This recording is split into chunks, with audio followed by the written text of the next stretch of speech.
This podcast is rated MA for mature audiences only. May contain swearing and or graphic descriptions.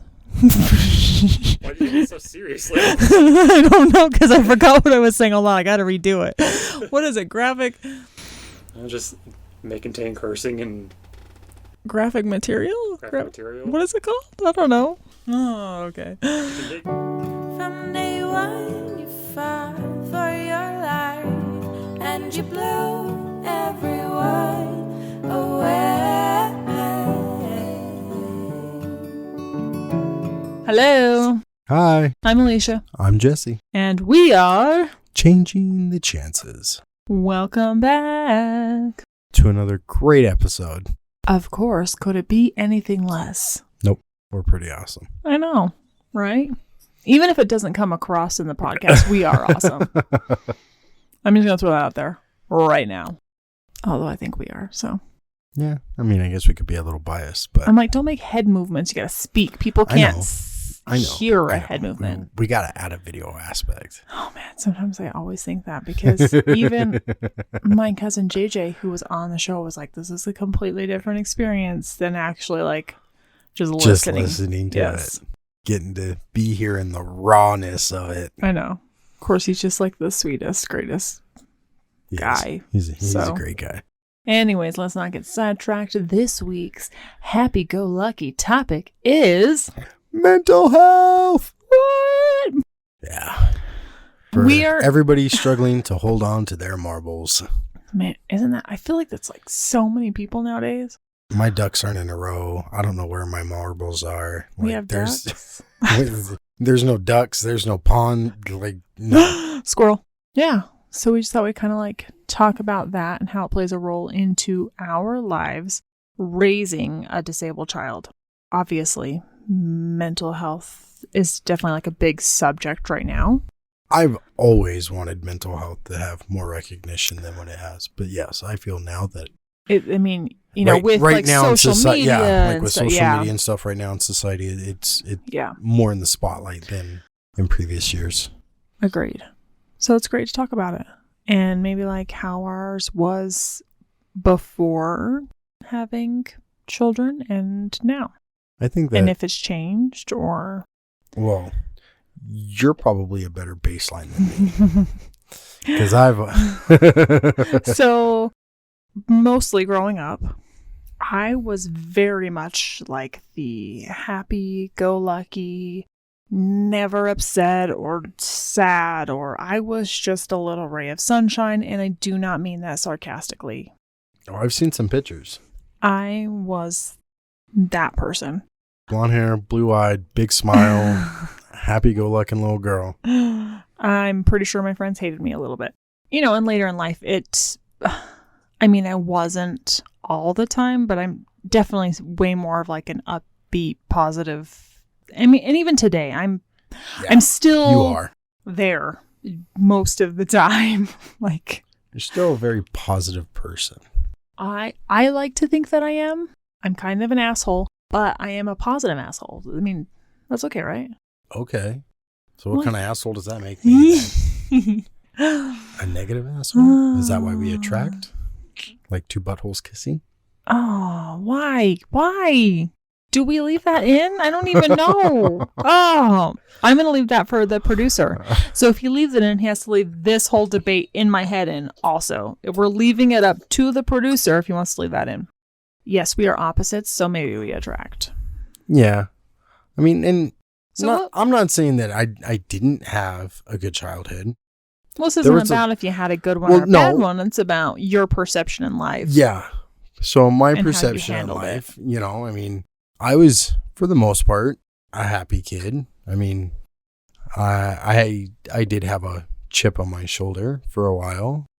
But, yeah, I knew at a very young age the ugliness of the world.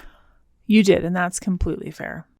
That's what I was saying before. Like, I think you're a better base for that because at a very young age, I experienced the ugliness in the world. But since having Piper, I wouldn't say that it's any of it's because, well, I take that back. No, like the surgeries and all the scary parts, like that sucks. I think for me, on the outside looking in to you, is I feel like you thought you had everything under control and it was okay until the twins were born, because it kind of like pushes you over an edge, maybe. Oh, most definitely. Because I did. I felt like I had realized maybe you didn't have as much control of it as you thought you did. Oh no, that was definitely kicking the balls. That was a hard slap from reality of, because I never really thought that I was in control of anything, but I thought that I had a little bit, I guess. Yeah. Well, because I know back before kids, we had talked about your struggles, and I was always trying to help you decide that maybe getting professional help was a good option, and you were very against it. Yes, I was. I did not have a good experience when I was younger with professional help, seeing a therapist, and it totally turned me off. I get that. From it, because it was like, well, you're just nuts, so here, take pills, and yeah. And I get that, and I totally understand that. And I think, I mean, I was, gosh, I want to say probably 12 at the time, so you were young, yeah. 24 years ago. Yeah. I mean, I'm going to be 36 here in a couple months, so 24 years ago, mental health was, I mean, yeah, it was starting to come to light, but it's different. It was different, Yeah. But again, I was an angry child. I mean, I was happy for the most part, but I had a chip on my shoulder, and I had anger issues, and for good reason. So when the twins were born and everything went sideways, it literally felt like, gosh, like going backwards. Like I felt like I was in a really dark place again, probably worse than any other time in my life. Which is, I mean, completely understandable in my head, because it was a very traumatic experience, I think. I mean, when I was younger, I had some suicidal thoughts and stuff when I was younger, and I thought I had gotten past all of that and everything was gravy. And I'll tell you what, that, I guess I'll just call it depression or whatever. That monster, that beast is rough, because you're battling that completely on your own in silence, and to have all that from the past kind of still be buried, and then everything that happened with the twins, and then losing Caleb, and yeah, so that was something that kind of came back in the rearview mirror that I thought I was past after the twins were born, that I dealt with for a little while after the fact. I think, but I also think that it finally made me realize that I can't white knuckle this anymore. Oh, I mean, I wish it didn't take that for you to realize. I wish I could have. That maybe some help would be nice, but I'm glad that you did realize finally. But I was also raised to where, like, you be a man, you shut the fuck up, you wake up, you do what you need to do, and you just don't cry about it. Yeah. Like that's it. It's just one of those crazy things, because you say that you were raised that way, which I get. But you're raised this way by a man that you don't even respect as a person.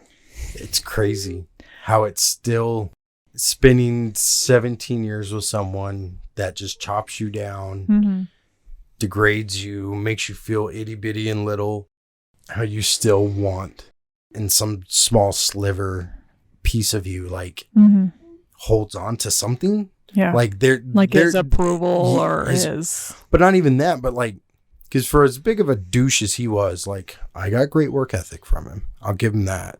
You did, yes. But, I also got a few bad habits that I wish I didn't get. Those came with it.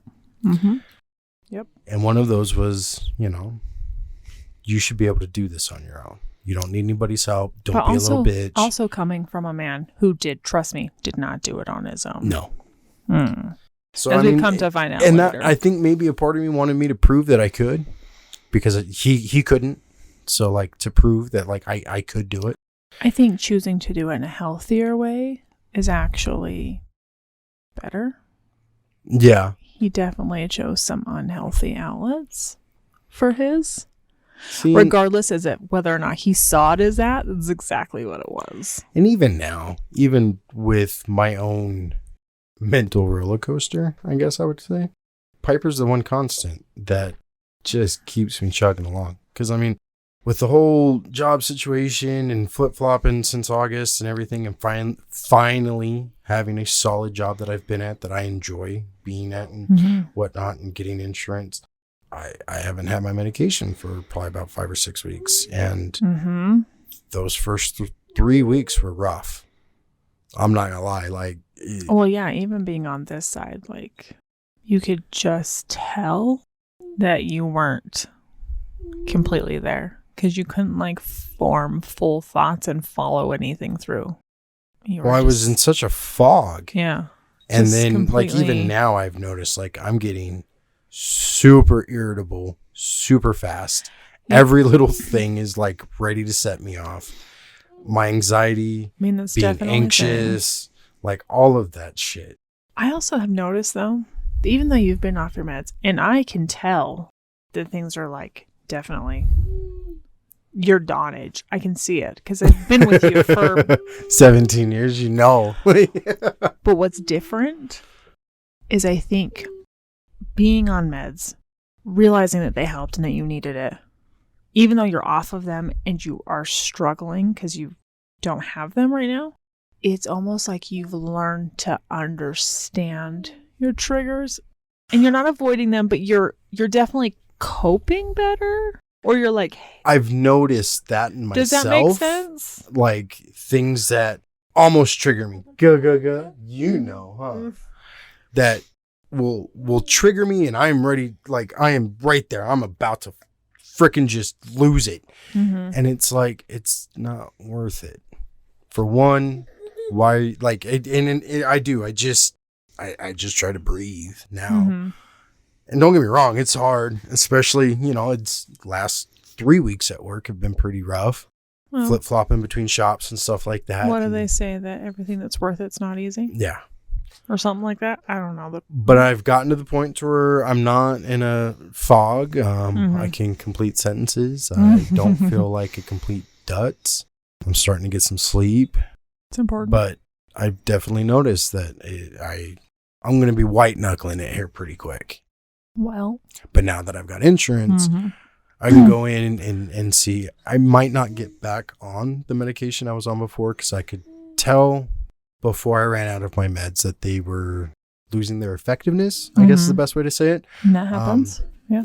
That I was. You've been on it for 8 years, so yeah, my trigger points were like, it went from like really not caring to where they were starting to get to me again. Yeah. Your threshold was lowering. Yeah. And that's all it was. So no, I am definitely going to not stay white-knuckling it, knowing thank goodness that it can help. Not because just for honestly, your sake, but for exactly, my sake. It's not just for me. It's for you and Piper too, and everyone else that I'm around, because I know that I'm a lot. I think the hardest part. I go against the grain. Okay, honey, I can be a lot on a completely different... yeah, but not the that's same the way. Thing is, just different.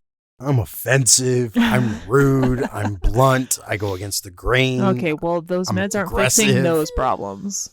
I think the hardest part being on the outside of what's going on with you is that 90% of the time, maybe more, I don't know. You can fix the number if you want. Well, this is your schematics, Miss Chance. But like you tell us and the listeners is that how you're going to cut this pie. The way that you're acting isn't because of me. What do you mean?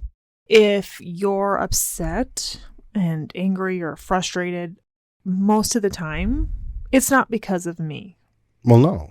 It never has been. I'm like, very rarely do you get me in a mood. Like, when you decide to poke the bear, which is not very often, which is not, I'm like, terrible. Yeah, that's just not your personality. No, I poke bears, you don't. Yes. So when you finally decide to do it, it's like, yo, just don't. So the hardest part is like not taking it personally. Well, that's what I try to tell you. And I know it's hard because Well, I'm and that's just just so like wound up. My personality. So. Oh, I know. And I know that it can be a lot for you. When I literally just need to vent, when I feel like the best way to describe it is a teapot on the stove that can't let that steam out. And then when I get home and I can finally let that steam out, it's like too much for you. You're just like, oh my God, what did I do wrong? And it's like, it's got nothing to do with you. I'm just ready to break people's faces and like watch the world burn. And you're just like, well, why can't you just be happy? Why can't you just be happy? And it's like, you don't understand. And this is why my friends hated me growing up. Because why can't you just be happy? Because I'm not gonna lie, sometimes I'm like, Christ on a crutch, how are you so happy and bubbly all the fucking time? Like, I don't usually tell them, why can't you just be happy? Just let me clarify this. Because that sounds so insensitive. no, it's there's I just usually want to more clarify to it that than I'm not like looking at him and saying, why can't you just be happy? I know it's not that simple. I know that I don't fully understand all that emotion because I don't live there, and I we're just different. So Well, it's all about. I've got a couple of friends that I don't have a ton of friends. I'll be the first one to say it. I don't, just because I struggle with people. I do. I am a little socially awkward, but on the flip side, I can befriend anybody. I could sell ice to an Eskimo. You are very much like, again, it comes back to like your mood. It depends on where my are. head's at. Yes, what it is. headspace I'm in. Because if you're in if you're in Alisha headspace, all bubbly and happy. Where's that serotonin? Right here. Yes. Yeah, right. You can sell ice to an Eskimo because you want to be friends with every single person you lay eyes on, and nothing will deter you from talking and being friends with those people. If you are on the flip side, yeah, you're definitely super unapproachable, and you can see it. It's written all over your face. So it's just who you are. And I've been that way my entire life. My mom would be the first to tell you, like, oh no, Jesse does not hide his emotions. What you see is what you get. Trust me, he does not hide his emotions. If he's ready to emotions. kill you, it's written all over his face. Like, if he can't stand you, he doesn't like you, he's not subtle about it. Agreed. He's not at all. So, but I've got some friends that are on Facebook and stuff, and it's nice to see awareness. Like, I'm not going to name names again actually, for reasons, but really sad I've got about some of our mutual friends on Facebook. Yeah, that I'm like, you can do tell. I need to call you? Right? Because I am concerned. I mean, I reached out to a buddy of mine a couple weeks ago just because I was starting to have a moment. Like, I was starting to white knuckle it, and I've seen posts and stuff on Facebook, and it's kind of like, gosh, he seems like I could use a friend, and he seems like he could use a friend just from some of the stuff he's posting. And, so it was nice to just kind of connect and talk. Like, we weren't, unfortunately, we didn't get to like meet up and have drinks or anything, or, spend time with each other or nothing, but we talked. Yeah. We talked to each other. And that's good. And you know what? It is good. And it's nice when you're in that headspace, when you're just like, ugh, like that's it. Yeah. And you just feel like the entire world's beating up on you and whatever. Yeah. It's nice to know that you're not the only one that feels that way.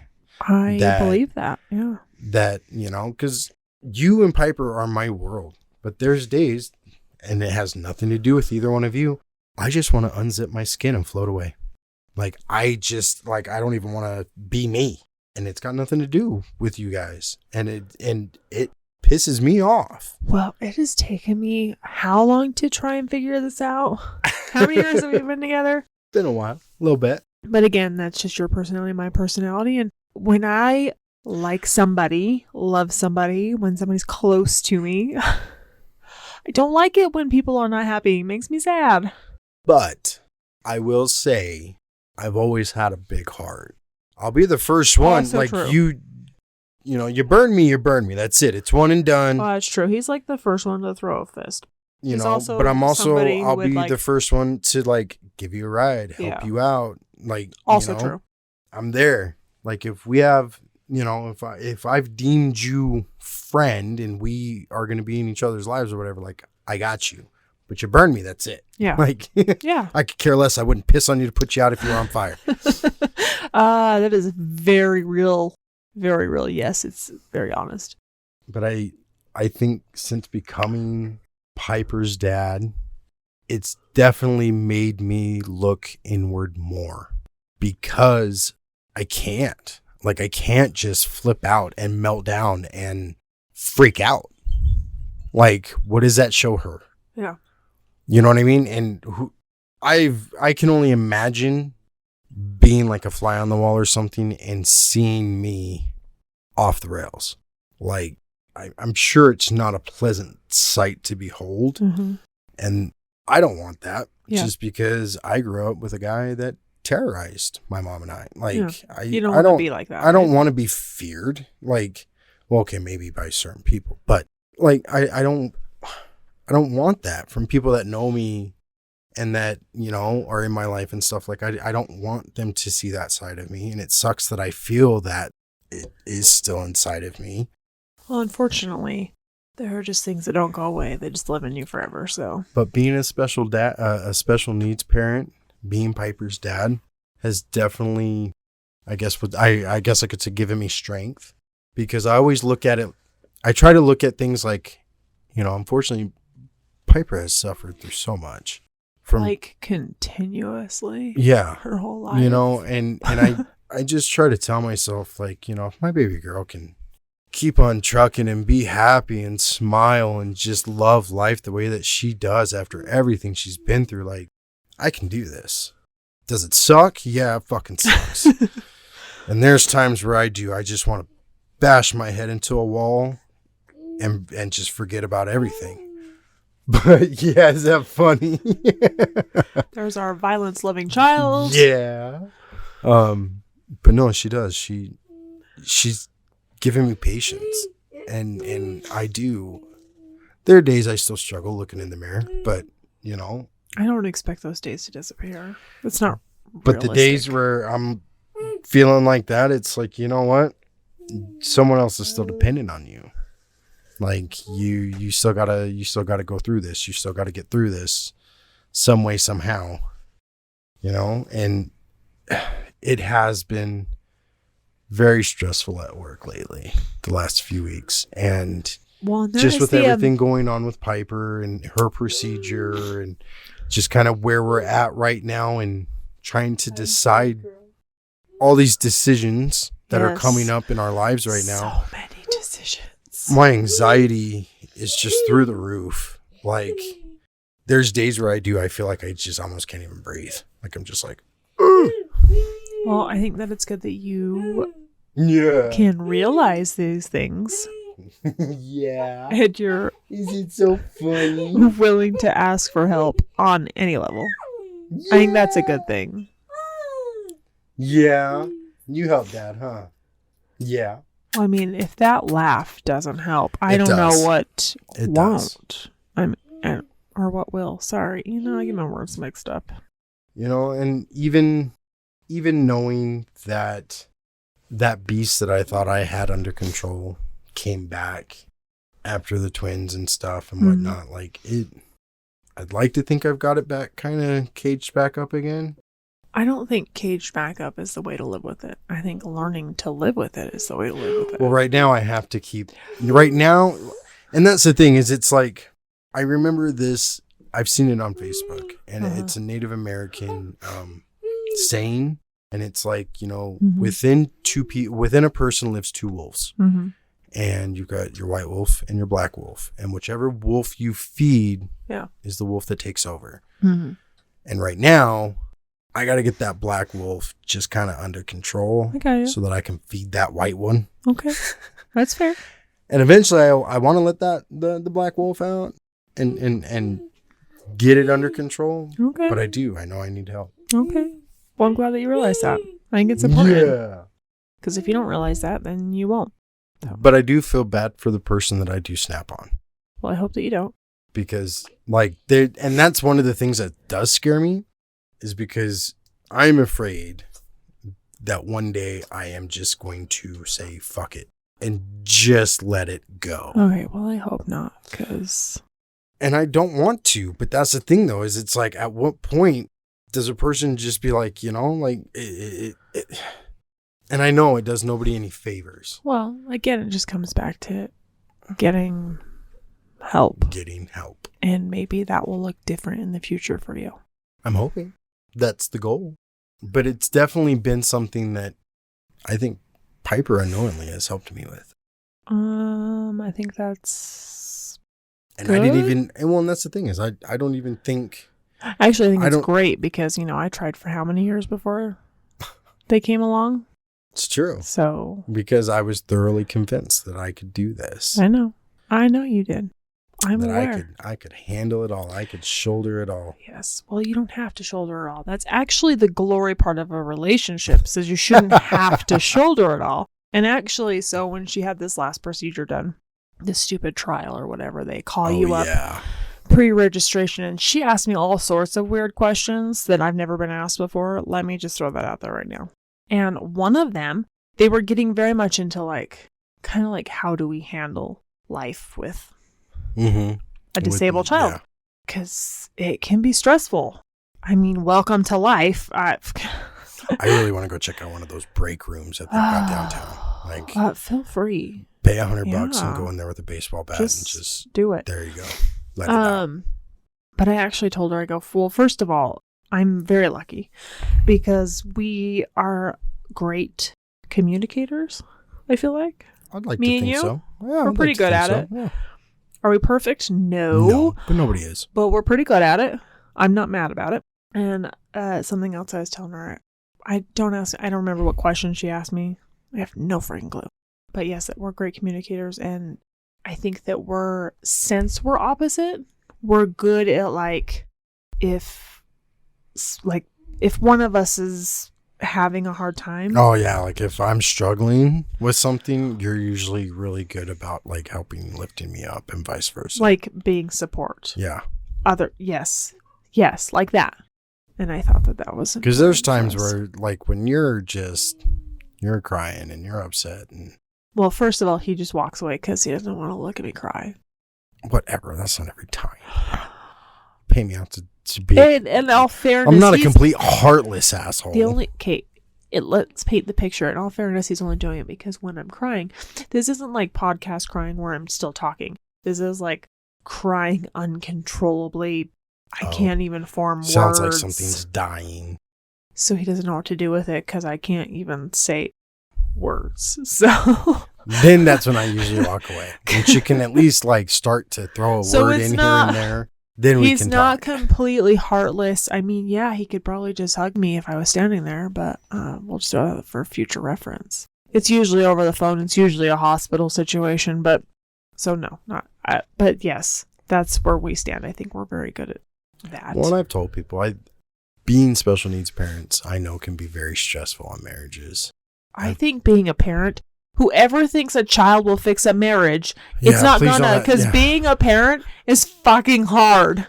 Do not make babies to try and save your marriage. It is wonderful and it is beautiful, but it is so hard, okay? So hard. It's true. Most rewarding and terrible thing ever, all at the same time. So all those people who think you're gonna have a baby and fix a marriage, you're not, because it's hard. But I think it brought us even closer. Oh. Because it's like there's no way I'm not going anywhere. I mean, and that's nice. If something ever happened and we did split up or whatever, it's like just you can have whatever you want. Just don't take her away from me. I get that. I just want to be in her life. So I refuse to be a deadbeat dad. I'm glad. No, that doesn't. It just doesn't set with me as a human being. I can't. Good. I'm good with that.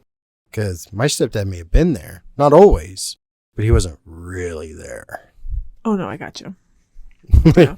I think I could probably count. You can physically be around and not be around. Honestly, there was times where I wish he would have just left. Would have been easier. It would have been easier. Yeah. But no, I do. I think that Piper, being a special needs parent, being a parent in general, like you said, is difficult. And do not make babies try and save marriage. It's not going to happen. Don't think that that's going to work. But, it's the extra difficulties that come with being a special needs parent. Whatever the case may be, whether it's cerebral palsy, Down syndrome, autism, anything. You know, it's extra stress that essentially two people weren't expecting when you made this relationship, when you came into this relationship. Can I just say something really fast? Please. That's kind of off subject. Because I feel like I'm just rambling on. It's kind of off subject, but it just made me think of this when you were talking about that, and it angered me. I follow people, not you, I'm not a you, no. I follow, lots of people on Instagram for disabled kids, stuff like that. And once in a while, somebody who doesn't have a disabled child either, comes across the page or whatever the case may be. And they decide to put their 2 cents in? And they decided to put their 2 cents in, and it's, awesome. And it was just like one of those moments. It's like super angering because we've built this community, because I've said before how unfair it feels that if I complain about my kid, I'm ungrateful. But if you, a parent of a typical child, complains about your kid walking, then it's fine. It's fine. Yeah. And this parent came in onto this site, forum, whatever, and was like, you know what? You need to you weren't, oh my God, like you weren't like promised a typical child, like when you decided to have kids, and it's ridiculous to think that you were owed that or something. Basically, just something like that, like saying that we felt like we were entitled to a typical child and we should just keep our fucking mouths shut. Sorry, so much language, but seriously, like, first of all, do you have a disabled child? And second of all, do you have a child? Period. Third of all, shut up. Right? Unless you are somebody who never, ever, ever, ever, ever has said a negative thing in your entire fucking life. Like, not okay. Not okay. Sorry. And that was my rant for a whole minute. That just made me think of this person that would say that, like, to think You're that right. we were owed a typical child. Right. Like, we aren't owed a typical child. I am not. But guess what? Every couple begins talking about having children, like, oh, well, I really hope our child's blind. Or I really hope our child has spina bifida. Nobody thinks that way. And I don't think I'm owed a typical child. And I love my child more than I could ever say in the entire world. The hardships, nobody wants the hardships. Okay. And nobody wants the suffering from their kid. Because guess what? Right. Yeah, we weren't owed a typical child. You're right. But guess what? Our child didn't ask for any of this bullshit either. Agreed. Sorry, I didn't mean to sidetrack us. You just said something and it triggered that thought. And I had to say now, and I'm glad that I did, and I'm sorry for all the swearing. And that's reeled in, because I'll tell you what, I was picturing my mom in front of me, and I swear a ton in front of my mom, but I try not to so much, because she's not that person. It does make me feel a little bad, but I do swear in front of her all the time. I'm probably the worst in the entire family. Anyways, back on track. What was that look for? Max is giving a look over here. I'm not sure what it is. So, yes, I was happy-go-lucky. I still think that I'm a super positive person, but I definitely have experienced moments of downtimes. Is that what we're going to call them? Yeah, I forgot. I call mine highs and lows. My highs are great, but when I get low, I get pretty low. I mean, a pretty even kill. Everything makes me cry right now. That's one of the things that I've noticed too, not being on my meds, like emotionally. If anybody caught that on the last podcast. Oh man, I'll tell you, like emotionally, I'm all over the board. Like, I know, it's so weird for me. So weird for me. Because now it's not, and it's weird because it's not just anger. Like, yeah, no, you used to you were revert to anger every time. Like, that's your like go-to emotion. Like, it was, like imbued. And now it's, like I feel sad. I feel compassion. Oh my God, you feel all the feelings. It's so weird. I feel like the Grinch when his heart grew. You're like in pain. You're like, what is happening? Yeah. Because it is like you be watching a show and I'm just like, oh my God, why is this tugging on my heartstring right now?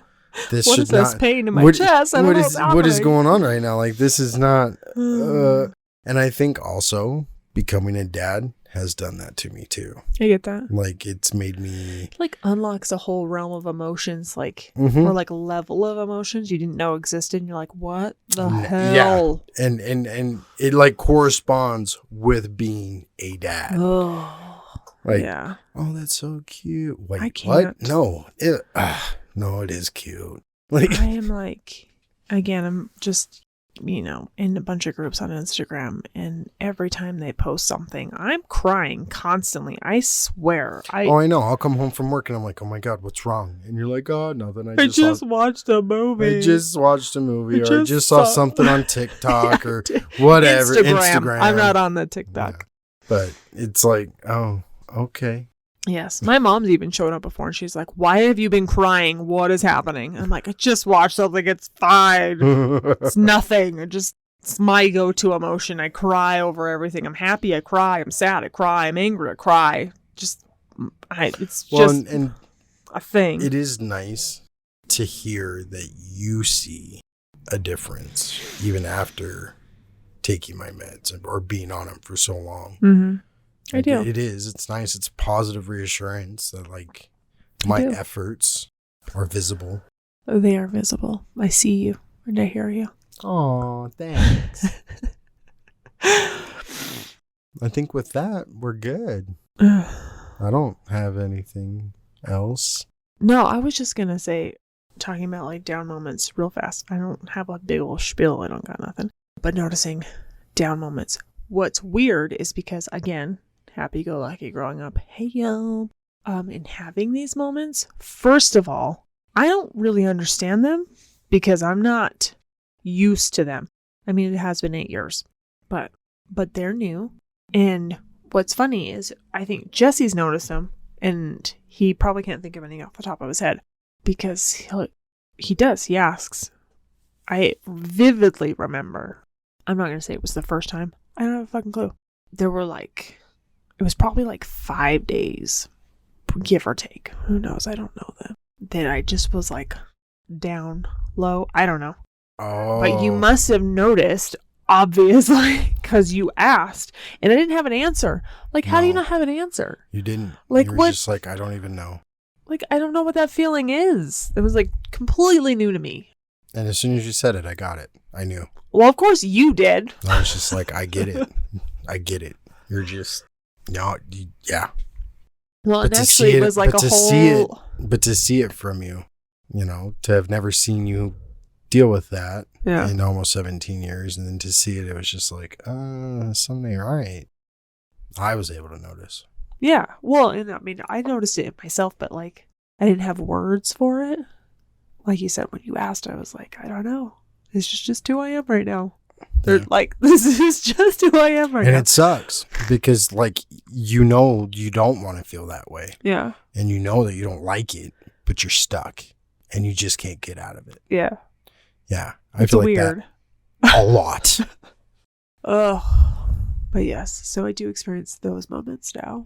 But mine are very short lived. I think maybe yours, a week is probably. I don't think yours is chronic, maybe like mine. No. And I wouldn't think it is. I mean, and what's weird is I've never been well, when I was 12, I was diagnosed, but I don't. Yeah, well, we don't talk about that because it was stupid. But honestly, it was stupid. Honestly, I've never really been diagnosed with anything. Everybody just tells me it's in my head. No shit, it's in my head. Well, the problem is no shit, it's in my head. I know it's in my head. That's the fucking problem. No, the problem really is because since you were 12, you haven't seen a therapist. And I know, and I'm not asking you to see one. This is not an ambush. I can get you on the podcast and make you see a therapist. Oh, I'd be so fucking mad, just so you know. Yeah, I know who I'm married to at this point. I got this. And I know that it's scary, but as an adult, seeing a therapist. I would give it a chance as an adult. And being that times have really changed since then. Yes. I think you would have a different experience. Or you could have a different experience. I think so too, especially now with. And that's the proper person to like diagnose you Yes. and get you through whatever you need to get through. Well, that's what like my family practice doctor has told me. He's like, I can prescribe you this. It does help, but if you need something else, you're gonna have to go.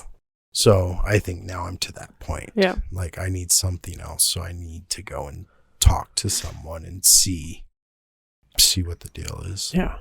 Because like nobody's ever told me you have manic depression or you're bipolar or whatever. And maybe it would help. But like because I know they're trained to help you work through those specific things. Yeah. Like today, I'm sure people were wondering who I was yelling at on the freeway.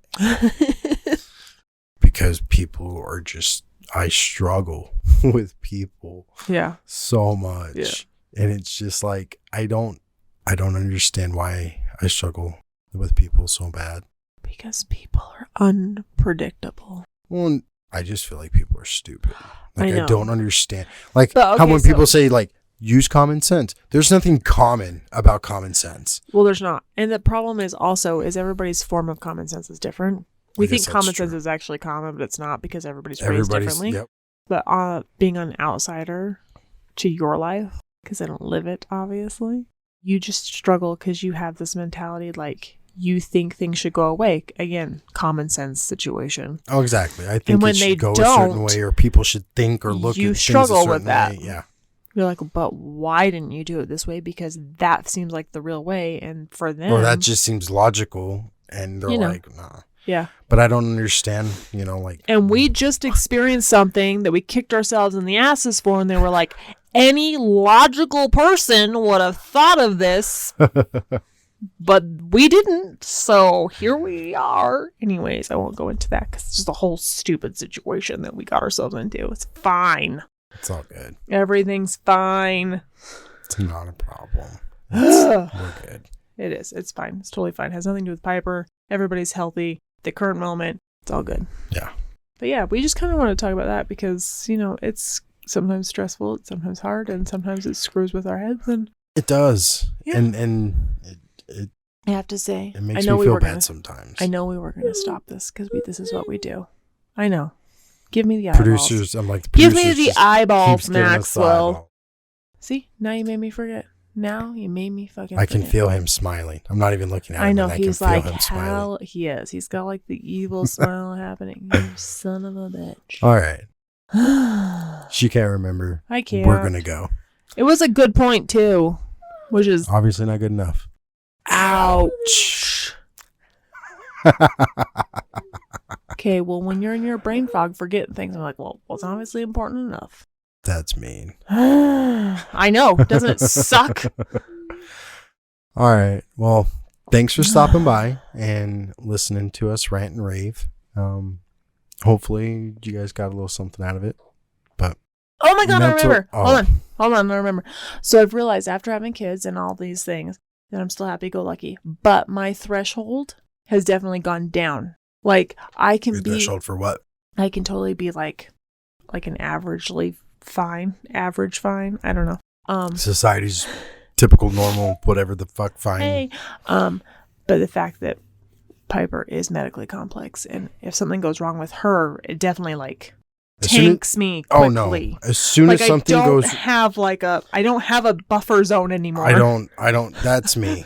As soon as something goes wrong with Piper, it's like that black wolf gets out of the cage and it just consumes me. I have one good day in me if we go to the hospital, if one, but this you can power through with one. I can power through. We get to the hospital, we do the things and all the stupid fucking things, and that's it. I'm on empty, and now I'm going into the negative.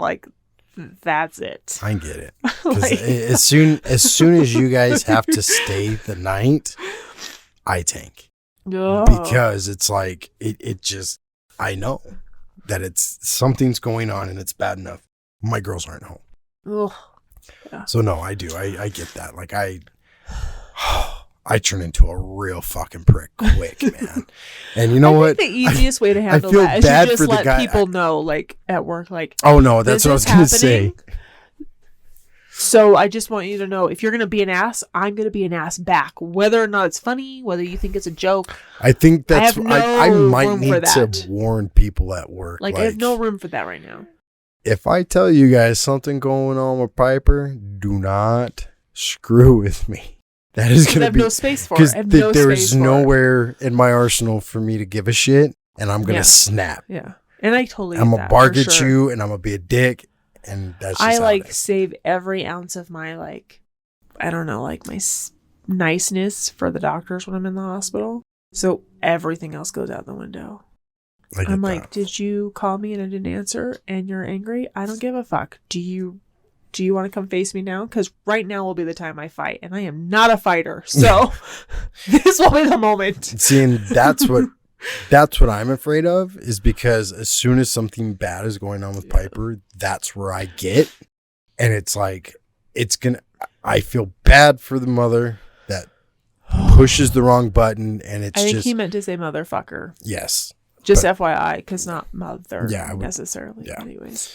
But no, I'm sure the person that I finally punch or hit or cut loose on is going to get an ass beating that is not truly meant for them. Was not meant for them. Let's just be honest. But they're going to be the one that pokes the bear at the wrong time. And that's what scares me. Okay, anyways, anyway, we're really going to end it. Yes. The fifth time's a charm. Yep. Fifth time's a charm. Fifth time. Thanks for coming around. I know that maybe this wasn't structured at all. No, not even a little bit. But here we are, and I'm glad that you listened, and hopefully you'll come back next week. Yay! Bye. We love you all. Love Thanks. you. Bye.